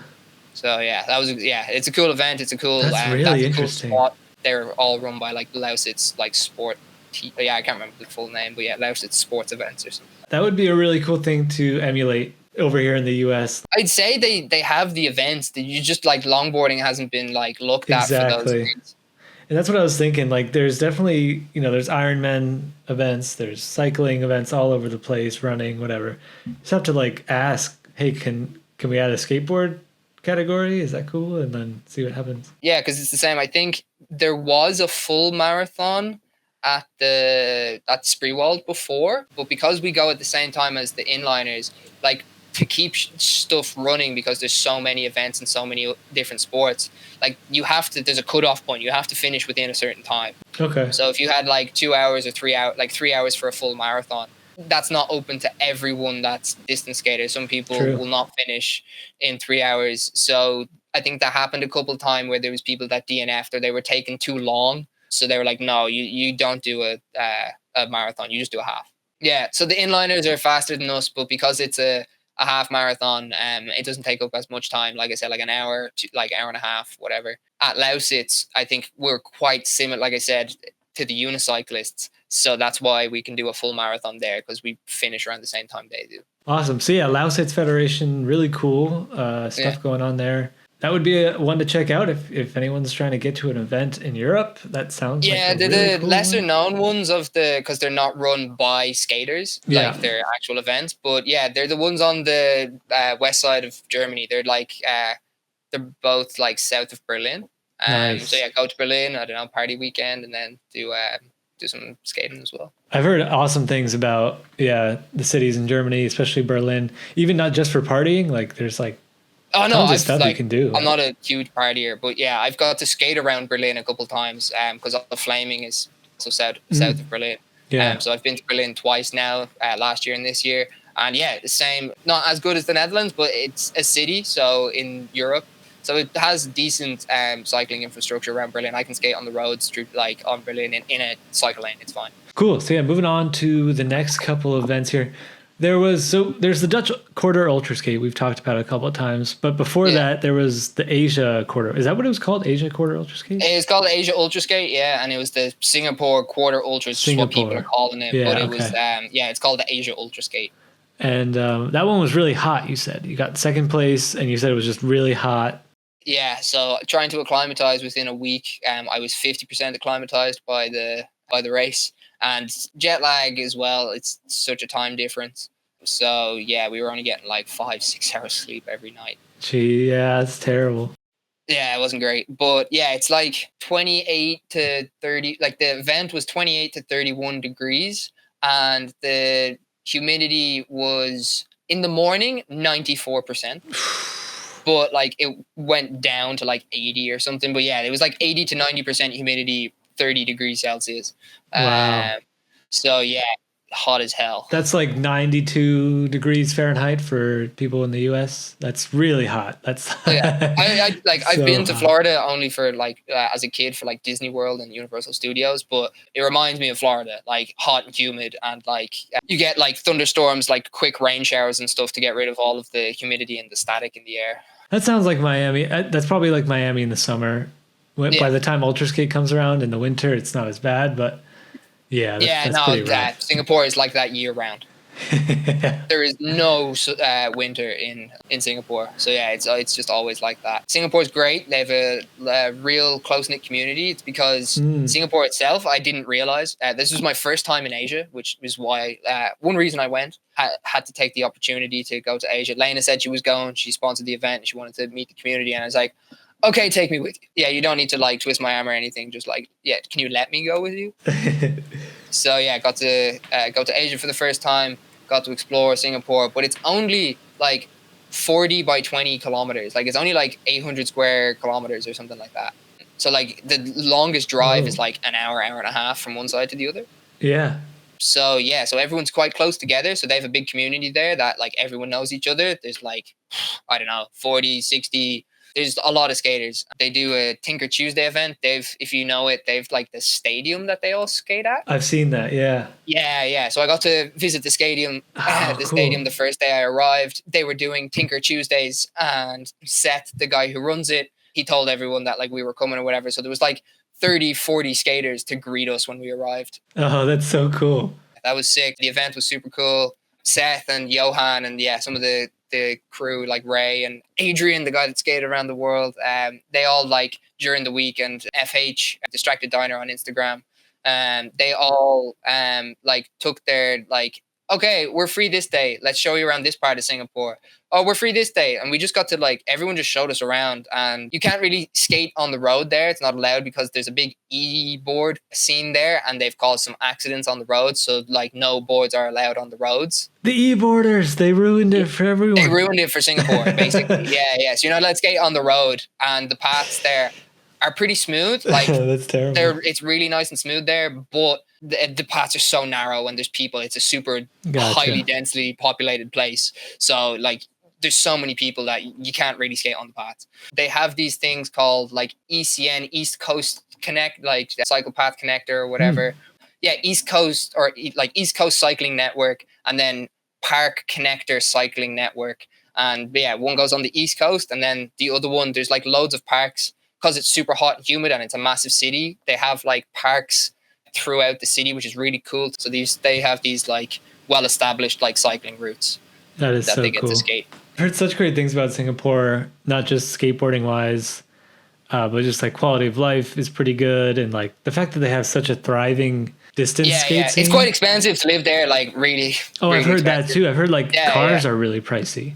Cars are super expensive. So is the license and everything to do with it. So that's why I guess a lot of people skate there. Makes sense. Yeah, it was super. Yeah, it was a great experience, a great holiday, great community of people always showing us around. And yeah, the event was sick, run by Kevin Mock. He's the owner of Thane Life. It's one of the skate shops in Singapore, but it's like he's an LDP skater at heart. So like it's an LDP focused shop. Like it also does all the other stuff as well. Like gotta support the homies. 2 Chinese guys came to if you've seen the Beijing Marathon, the guy that won the Beijing Marathon and 2 others came to that event. That's who came first and third with me on the podium. Oh, nice. The Chinese guys. Yeah, Go is his name. It's like his nickname. Super fast. The guy who came first. They are super fast. They are inline speed skaters before they were distance skaters. So that's why they're so fast. I just wanted to mention that. So that's why they were so fast. But yeah, they're like new to the sport, whatever. They've been doing LDP for like, I don't know, like 4 to 6 years, depending on which one you ask. And yeah, so yeah, the 3 of them, like one of them did over 100 kilometers, third place did 128, and first place did 139. They're strong. There's some fast skaters in China that we don't know about. It seems like it's all post Olympic stuff too. It's really taken off internationally, skateboarding in general. So it's only natural that so does distance skateboarding, right? Yeah. But They they've been also around, for a they little while, design their right? own parts and stuff. They've like G-bomb knockoffs and stuff that their friends designed and Yeah, whatever, yeah, yeah, yeah. and like some cool trucks or whatever. All the machine shops are there and stuff, so I guess like it's easy to come across like parts, or I don't know. LDP itself is a very like techy kind of skateboard, so yeah, to have like such quick access and like easy. My friend has a CNC. Here we go. You Yeah, know. yeah. I know a guy. So yeah, but I took the Asia 6 hour as a warm up. Like I was saying, like the events at the start were a warm up, like the half marathon, then the marathon. I took the 6 hours as a warm up for the 6 hour Dutch. I said I wanted to skate somewhere around 130 to 135 kilometers. I'm not used to the heat, and if I can skate that much, then I can skate so much further in the Dutch, which is the conditions and the climate I'm used to. Hmm. So Gogo like went hard for the 6 hours, and yeah, he did 139 kilometers, so like fair play to him. Nice. So at the Dutch, that was pretty good. Like you said, you ended up on the podium. You did really well. The Yeah, only I was reason you real got happy. third place was because the other two crossed the finish line before you, but you guys all had the same mileage or the Yeah, same distance. yeah, we skated 141.21 kilometers, and Insane. like I said, the like 22 minutes mythical number and all this sort of stuff. Like 140 kilometers is the mythical number for 6 hours. Rick's done it before. I'm pretty sure the official, like, because there's not been many 6 hours. Rick did 141.5 kilometers in 6 hours, the previous event. And I'm pretty sure that's the official world record. Yeah. Okay. That must be. I've seen Joe Mazzone on it's on his Instagram, but he did like a training session before Miami this year or something before he got the foot injury.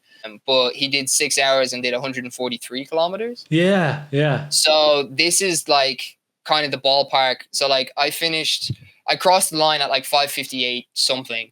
So I continued until the 6 hours, and I did 142.2, and then the two guys, they finished a bit ahead of me. So by the time they hit 6 hours, they also continued. They hit 143. The Dutch track was said to be 3.15 kilometers for the past 10 years, Mhm. and if that was correct, the three of us would have skated 141.75 kilometers, and that would have been a new world record. But yeah, Lane has been putting the work in for getting stuff officially measured. We got to measure the Asia Ultra Skate to make that official. And then we measured the Dutch Ultra, and it turns out the Dutch track is 12 meters shorter than what it was originally said to be. Ooh, okay. So that's how we ended with 141.2 instead of 141.75. Gotcha. It's a big moment for me, like I said, being on the podium with those guys. But Leonard's been in the sport for 10, 12 years. And this was the first time. He's done 138 before, 137, 130. He's done it a lot of times before, but never broken 140. For him to break 140, and me and him skated together for the first 4 hours. That's when he made his move and caught back up to Rick, because Rick made his move like 2 hours in and no one wanted to keep up. Yeah, I saw that. It's kind of what Rick does. That was a good one. You guys were really cooking it the whole time. Really impressive pace. Yeah, it's a big moment for me anyway I've been following the sport for so many years, but I'm only able to compete since 2022, finishing school, then college, COVID, and now I can compete. To just, like I said, it's always been, I've never had someone to compare myself to, and I never knew I was this fast, Yeah. So to share the podium, to do the same distance as those two greats, yeah, it really means a lot to me. It's a huge milestone to share, for sure. One I actually, just as a side note, ages ago, like in 2014 or 15, was because of, do you remember Push Culture? Yeah. The YouTube channel? Yeah. So because I downhilled, I watched Push Culture, and Push Culture covered, there was like a 1 mile sprint or something, and Casper on Richie, Yeah. he has the like 1 mile world record. So that was also something I've found when I was like 15, 16. And it's something I've been actively trying, is like a 1 mile sprint every, like once a year or twice a year. Like just randomly I'll find a spot that's like, okay, here's a mile straight. Let's see what I can do, That's a really good distance to do. It's a fun one. Like, I know it's an endurance sport, but I miss the sprints, like 1 mile or like a 5K or a 10K, like push event. Like those things, I think we need more of those, because then they're more approachable for beginners, instead of like, okay, you're skating for 6 hours. And the tactics are fun for the fast people. It was nice. The Asia Ultra, they had like a 10K event. They have Seth runs Tinker Tuesdays where the community meets up, tests gear, changes, like tries each other's Yep. boards. But then Lucas, he runs the Longboard Academy Singapore, and in the same place on the same night, he does lessons with new skaters and Oh, teaches them how nice. to push and stuff like that. So his class did the 10K event, made a 10K event specifically for his class of beginners. They'd only been skating 2 months or something, and they all did like under an hour. But some of them, like Nice. winner was like under 40 minutes or something like that. That's so cool. Let's go through UK Ultra Skate. I definitely want to talk about this because Yeah. some big stuff happened and you were a part of it. And then we should also talk about, how you were enabled to do all these events and travel across Europe. So first off, your performance wasn't what you wanted it to be, and that's fine, No, right? Shit happens. it wasn't my day. I guess like because I'm here for the European Championship, I kind of didn't hyper focus on the 24-hour ultra skate. I just kind of took it as, yeah, I'll go to another European event. I'll try get on the podium. Another thing is not every ultra skate's the same. The first one I did in 2022, I was in the 300-mile train. There was like 12, 15 of us skating together, and they keep the morale up, like I was saying. Yeah. Distractions and people, like, we're all skating so close together that your brain has to be focused on not running into the person in front of you or clapping feet with each other. So for me, that's great because it keeps me focused, it keeps me distracted. But for the UK Ultra Skate, there's only like 40, 50 participants. So everyone is very spread out. It's very individual. Me and Florian skated together for like 9 hours. Florian's on a mission to do 300 miles no matter what. Yeah, 9 hours in, I was like, yeah, I'm just trying to do like 270, 280, get like a new PR or something, which I guess also shouldn't have been my mindset or strategy. So yeah, he continued at 300-mile pace. We split.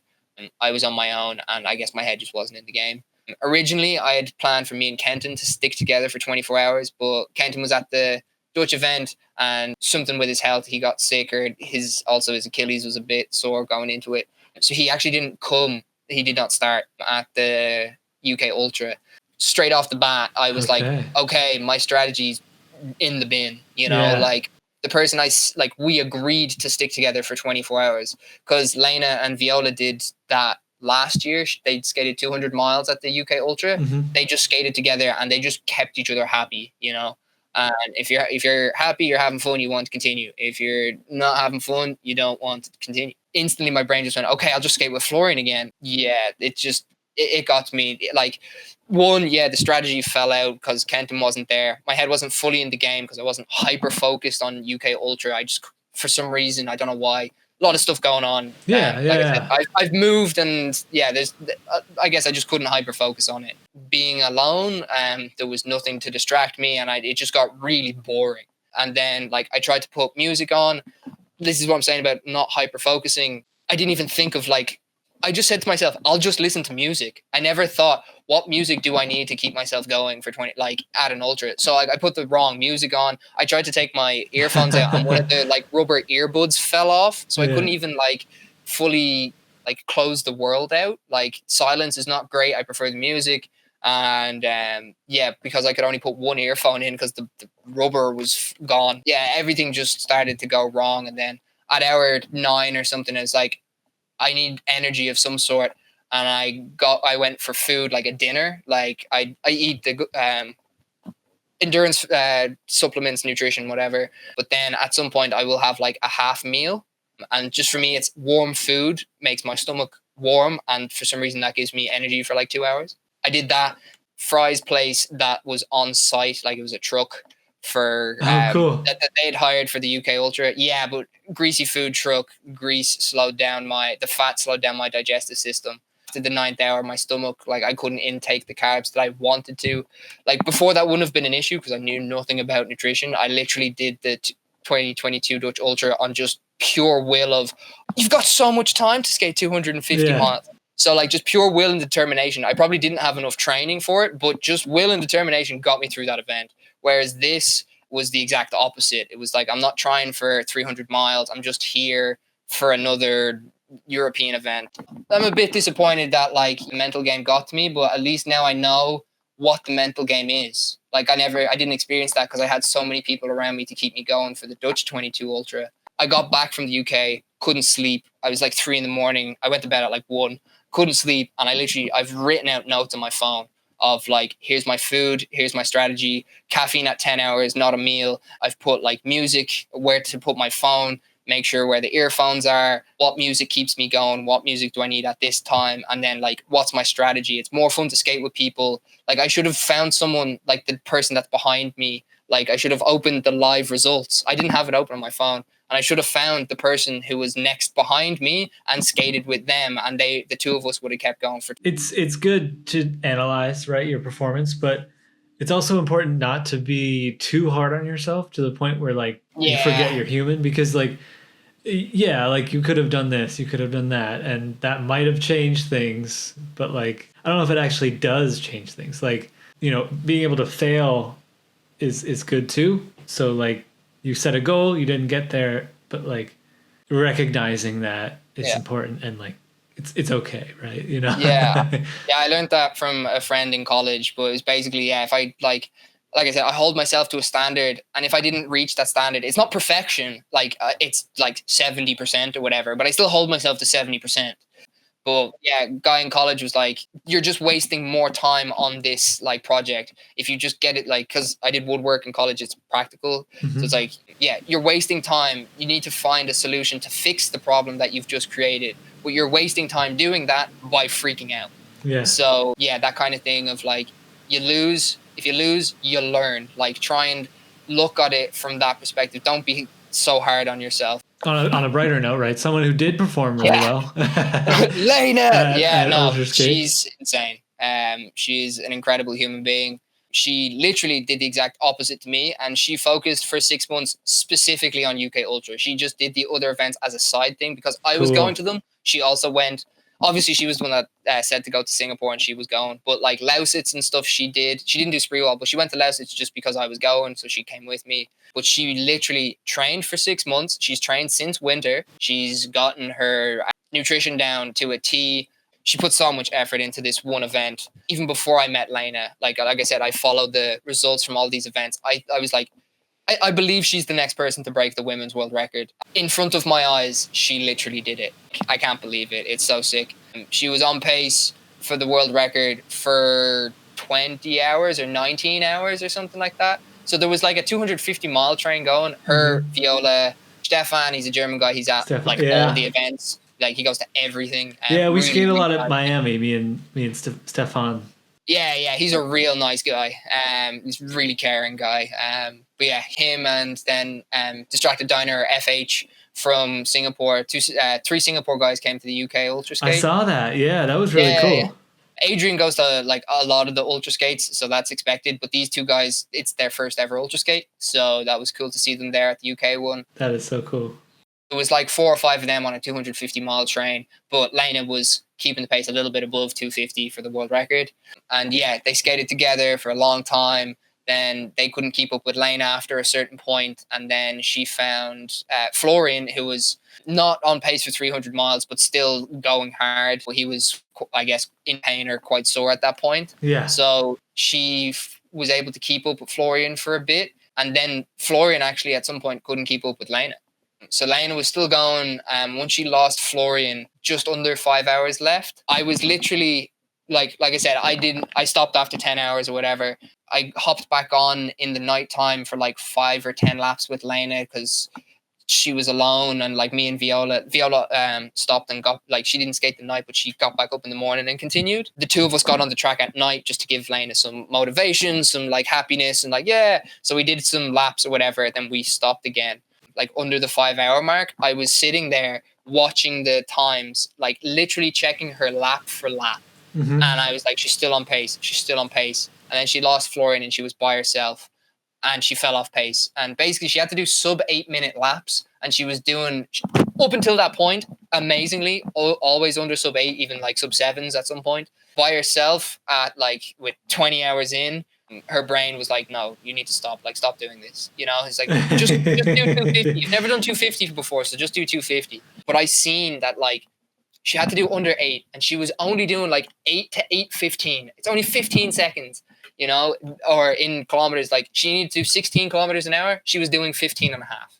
So I shouted from the sidelines being like, you just need to go a little bit faster. You're going 15 and a half. You need to go 16.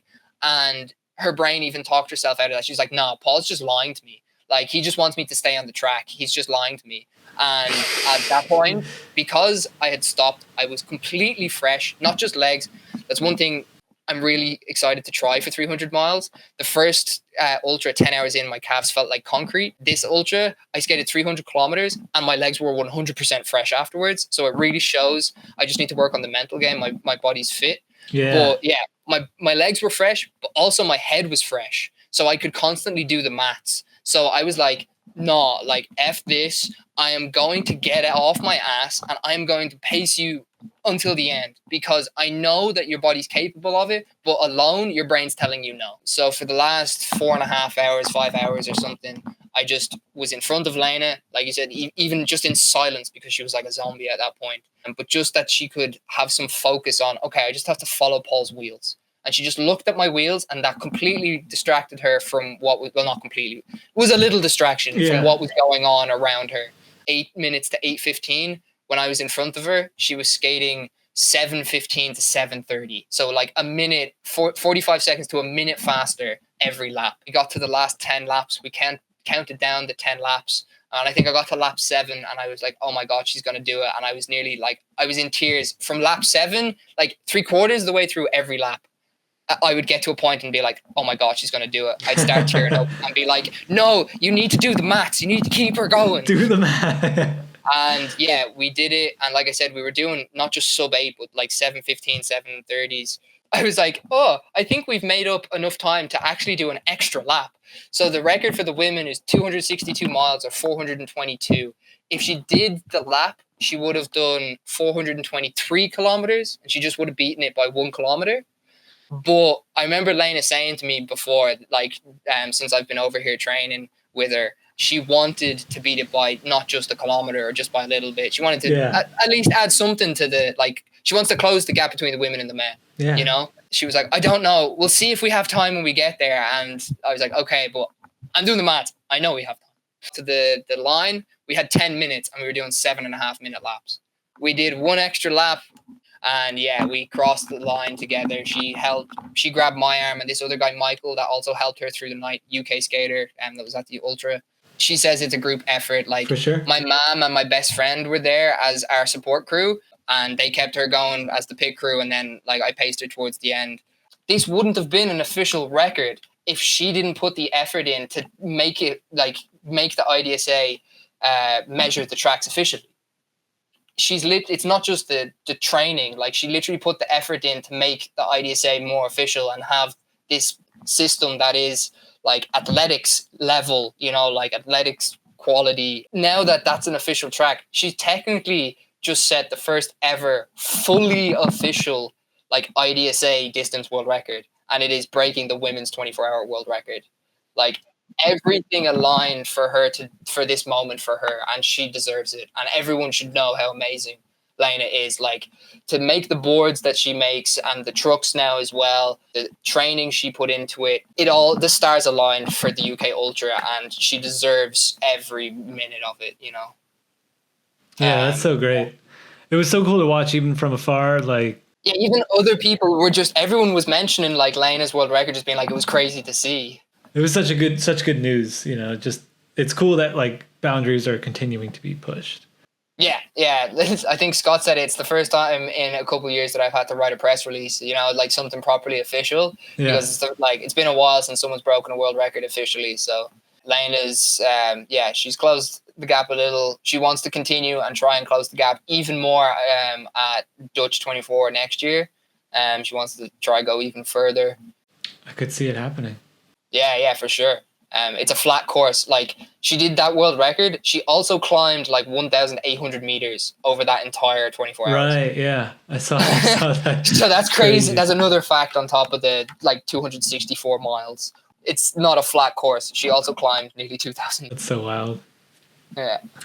Cool. So I guess before we go, like, is there anything we should go over quickly that we didn't cover that you want to get out there? Yeah, quickly, the way I was able to take Le Tour de Longboard so seriously was that guy that did pushing and made boards. I ended up designing boards for them as a kid, like in high school. And then the company closed like a year and a half before my exams. I was like, what do I want to do? Well, I want to build skateboards for a living. So I went to college for woodwork, and I did woodwork to literally build better skateboards. I've built my own prototype boards for like, it's like a Swiss Army board. I did bowl, I did downhill and free ride. You can literally do all of those things with this one deck. I basically over COVID worked in like night packing in grocery stores because everything else was closed to save money to move to Canada to start my own skate company. That was the dream and that was the plan. And I just wanted to do Dutch 22 before leaving and get 250 miles, probably finish like 10th or 12th and just get my plaque. That's the goal, is the 250-mile plaque that you get. Yeah. That was my bucket list goal, and I have it. But like that happened, and then I ended up third, not like 10th or 12th. So I was a lot faster than I expected. I got to meet the community, make so many connections in Europe, like Lena. And after the 2022 Ultra and the Tour de Longboard 22, I got sponsored, which has also been on my bucket list to be a sponsored skater. It's been a dream of mine. I've followed street skating and like the crews and like the companies. Like I've always wanted to just be a part of a skate team, you know? Yeah, for sure. So yeah, I got sponsored for the Le Tour de Longboard 23 and Misfits and Flaming that I was doing that year. I basically didn't go to Canada. I spent the money that I had saved to go to Canada, and I didn't work for 2 years so I could go to that track whenever I wanted. Basically, whenever the conditions were perfect, I was like, there's no wind, it's dry. I'm going now. You know, I did the 10K at 10 in the morning. I did the 100K I finished at like 6 in the evening, 3 to 7. So yeah, like that's how seriously I took the Tour de Longboard. I didn't work, and I literally went to the track whenever I wanted, and I saved up money to start my own skate company. And instead of that, because I realized, holy shit, I'm actually as fast as the people I look up to. So I put the money into, okay, I'm just gonna race. You know, I ran out of money for 2024. I still have my savings and whatever, but the money that I had put aside for Canada, that's all gone. For this year, it was like, okay, Lena's my sponsor. I reached out to her, being like, Ralph put up the European Championship list, all the events that are happening this year at the beginning, just a few days after New Year's. And I was like, oh, there's a European Championship. Oh, I want to do all of these races, but I have no money. Right. You know, so what am I going to do? So I messaged Lena and I was like, if you want to sponsor me for this year, I either have to get a normal job to fund flying to each event, you know? And that makes it difficult. I have to get a normal job and then ask for all this time off to go to all of these events. And flying from my island, because I'm not on Central Europe, Ireland is its own little island, it's more expensive to get to every race. But she had a lot of back orders. Basically, she couldn't build people's boards, the orders that have been put in. So I just chanced my arm, you know? I just put it out there. I was like, I either have to get a normal job to fund this and fly to every race, or, you know, I've built my own boards. You know, I'm qualified in woodwork. Could I build boards for you? She thought about it and wanted to see if it would work. She also her boards are fantastic. Yeah. They're always on the podium. They're just, mine got run over by a car and it's still fine. Super high performance. She puts a lot of effort. She doesn't make something cheap. You know, she makes something that is the best. Anything she wants to do, she learns it herself and then she does it. You know, so all of the like knowledge and like all of the research that goes into these boards, they're so good. That's awesome. So she supported you for the whole European for this year. That's why I moved here. Was to hey, you're living the dream. You know, you're doing skateboard, you're building skateboards. I'm literally living the dream. This is like I said, she's facilitated a dream come true for me. She's very grateful that there's more orders coming in now because the boards are so good. So I'm here racing for 6 months, building boards, living the dream that I've always wanted to live because Lena facilitated it. But she's very grateful to have a helping hand in the workshop. We've gotten through all the back orders. We're building boards for new orders, new customers and stuff. That's so great. Yeah, it's like a 6 month like work trial thing. Like, you know, like you start a new job, you get 6 months and then you get a review and see how you do. So yeah, I'm racing for 6 months, but it's also like a 6 month work trial of at Malone and Kaka building boards. That is so cool. I wonder what that's gonna bring for you in the future. Like where this will take you.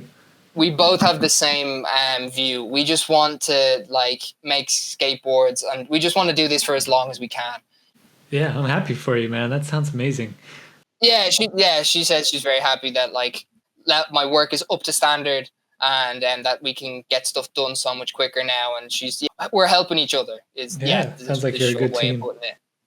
So yeah, we're helping each other fulfill our dreams. Because we both have very similar dreams. So just want to skate and ride a plank with four wheels as far as possible for as long as possible in my life. Right, don't we all? Right, that's it right there.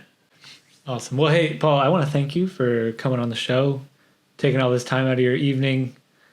Oh no, I really appreciate it. Like I said, for me, like this is my life. I'm just Paul. It's normal for me. So to see people like have an interest in me or just take an interest in the stuff I do, I really appreciate it. And I really thank you for having me on. It's been a great chat with you. Yeah, I mean, I think people are going to be inspired to hear, where you came from, but also for on another side of things, like there's a lot I learned about the European skate scene from talking to you just now, and that's really cool. That's great information to get out there. That's also going to inspire people to, maybe they'll start their own Lausitz federation, right? And just because they heard you talk about it. There's a lot more publicity, I guess, on the American side. We don't see as much as what's going on. Like, I didn't even know like these Lausitz and Spreewald races existed until last year when I seen them on the European Championship, Right. Yeah, it's nice to shed some light to show that there is events here, there is a community here. These things happen. Because I feel like the European side of the community doesn't get as much publicity for the events that we have here in the community. For sure. And I guess lastly, before you go, can people reach out to you on social media? Is that cool? Paul McMahon on Facebook. I'm not super social media or techie person, but I've gotten an Instagram. So the _hobby_ist. Cool. Or if you just read it, The Hobbyist, because I do loads of hobbies. There's my juggling, my skating, my yo-yo, like all the stuff I do on there. I saw that, yeah. Yeah, so I can juggle on a longboard as well. That's one of my favorite things. That'd be a fun side event at like some skate event, just like some side have game. Some fun. They do running, juggling. Like joggling is literally an event. And people literally do like athletics events, but juggling. It's crazy. So to see that on but it also works because we have skogging, so you could go skoggling. Skoggling. I like that. I like that a lot, actually. That's where you can find me is on Instagram through that account. And send me a message. I am happy to talk skateboards with anyone and everyone for as long as possible. Awesome. Thanks for making yourself available. I feel like we're gonna see someone come to Ultra Skate with a juggling. They're gonna be skoggling. And they're going to be like, I have the skoggling record for... I thought about it. When I got bored at UK Ultra, I was like, I wish I had like a kendama or just something to just a prop to like keep myself busy and distracted, like my brain busy and distracted while it skates. All right, Paul. I'm evening time. I'm going to grab dinner and chill out for the night, but you enjoy the rest of your Sunday. Yeah, enjoy your evening, Paul. Thank you so much. Thanks. Thank you. Bye-bye. Later.